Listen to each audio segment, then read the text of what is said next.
जय हिंद नन्हे सैनिकों, क्या हाल है भाई। आई होप कि सभी लोग बहुत बढ़िया होंगे। रिजल्ट के बाद सभी के चेहरे पे मुस्कुराहट आई होगी।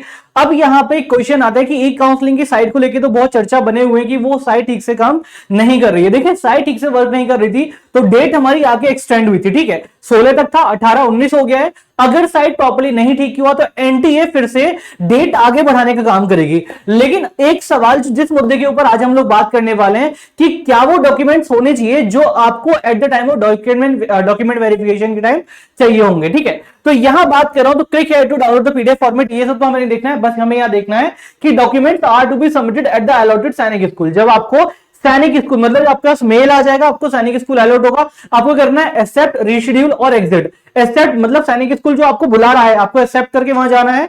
अदरवाइज अगर वो सैनिक स्कूल आपको पसंद नहीं है, ठीक है, तो आप क्या करोगे, रीशेड्यूल कर दोगे तो दूसरा सैनिक स्कूल आपको उठा लेगा। अगर थर्ड आपको सैनिक स्कूल जाना ही नहीं है तो वहां पर एग्जिट करके बाहर निकल जाओगे। उसके बाद काउंसलिंग का कोई प्रोसेस नहीं है, आपने वहां से क्विट कर दिया है कि आपको सैनिक स्कूल अब जाना ही नहीं है। अब यहां पे क्या है कि हमें कौन कौन से डॉक्यूमेंट चाहिए जब हम वहां पे एक्सेप्ट कर लेते हैं।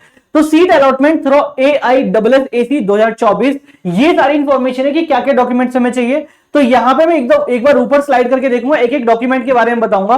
सबसे पहले आपको चाहिए duly signed checklist with undertaking original, मतलब जो आपके पास है पूरा, जो आपका एप्लीकेशन वगैरह फॉर्म है वो आपको पूरा फॉर्मेट में चाहिए। मेडिकल फिटनेस रिपोर्ट, जब डॉक्यूमेंट वेरिफिकेशन होगा उससे पहले ही आपका मेडिकल हो जाएगा तो मेडिकल फिटनेस रिपोर्ट भी आपको वहां पे चाहिए होगी। फर्दर अगर मैं बात करूं तो study certificate duly signed by principal headmaster of class 6 and 9, मतलब कि अगर क्लास 6 और 9 में आप एडमिशन ले रहे हैं तो प्रीवियस क्लास का क्या होना चाहिए, टीसी ट्रांसफर सर्टिफिकेट। अदरवाइज जो आपका स्टडी सर्टिफिकेट है वो आपका होना चाहिए। अब वो साइन होना चाहिए प्रिंसिपल के थ्रू, हेडमास्टर के थ्रू। ठीक है, अब आगे देखते हैं। Certificate of service assigned by CEO OC of unit of defence category, PPO for the ex serviceman. अब यहां पे क्या है, जो बच्चे डिफेंस कैटेगरी से बिलोंग करते हैं तो उनके साइंड सर्टिफिकेट होने चाहिए सीईओ या फिर ओसी यूनिट के थ्रू, या फिर आप पीपीओ अगर एक्स सर्विसमैन है तो पीपीओ के थ्रू वहां पे होने चाहिए। Further income certificate issued by the competent authority original note. अब ये वहां पे क्या होना चाहिए कि जितने पेरेंट्स जो स्कॉलरशिप के लिए ट्राई करते हैं उनके पास उनका क्या होना चाहिए, इनकम सर्टिफिकेट होना चाहिए। वो जरूरी है, उसकी बेस पे आपको क्या मिलने वाली है, स्कॉलरशिप मिलने वाली है।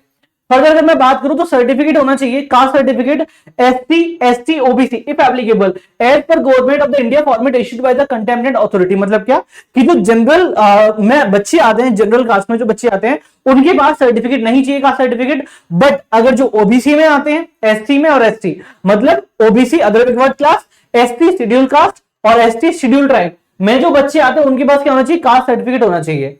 अब provision admission letter from AISSAC, जब वो आपको एक्सेप्ट करेगा ना कोई भी सैनिक स्कूल तो वो आपको मेल पे एक लेटर भेजेगा, तो वो लेटर आपके पास होना चाहिए हार्ड कॉपी में। फर्दर आपके पास एडमिट कार्ड होना चाहिए जिससे आपने एग्जाम दिया था, वो होना चाहिए आपके पास।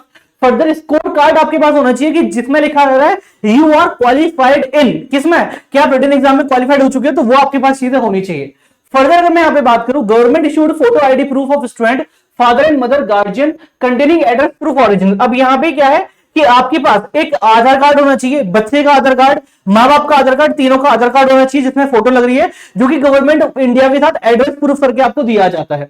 आगे proof of date of birth, copy of birth certificate issued by the competent government authority concerned. अब यहां पे क्या आपके पास डीओबी सर्टिफिकेट मतलब DOC date of birth certificate आपके पास होना चाहिए जो कि गवर्नमेंट ऑफ इंडिया का होना चाहिए। Domicile residence certificate issued by government. आगे फोटोग्राफ होनी चाहिए आपके पास, लड़के लड़की 5 फोटोग्राफ और फैमिली फोटोग्राफ, मतलब फैमिली फोटोग्राफ मतलब एक साइड है मम्मी एक साइड है पापा और बीच में आपका बच्चा होना चाहिए, वो फैमिली फोटो एक जरूरी है जब आप एडमिशन लेने के लिए जा रहे हैं।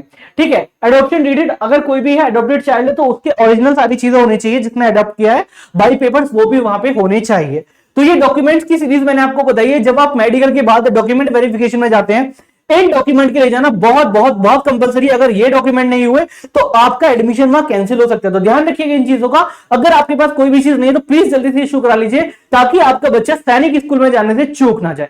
Thank you so much. अगर ये वीडियो अच्छी लगी तो keep share and subscribe the channel and keep connected with us. Thank you so much. जय हिंद, जय भारत।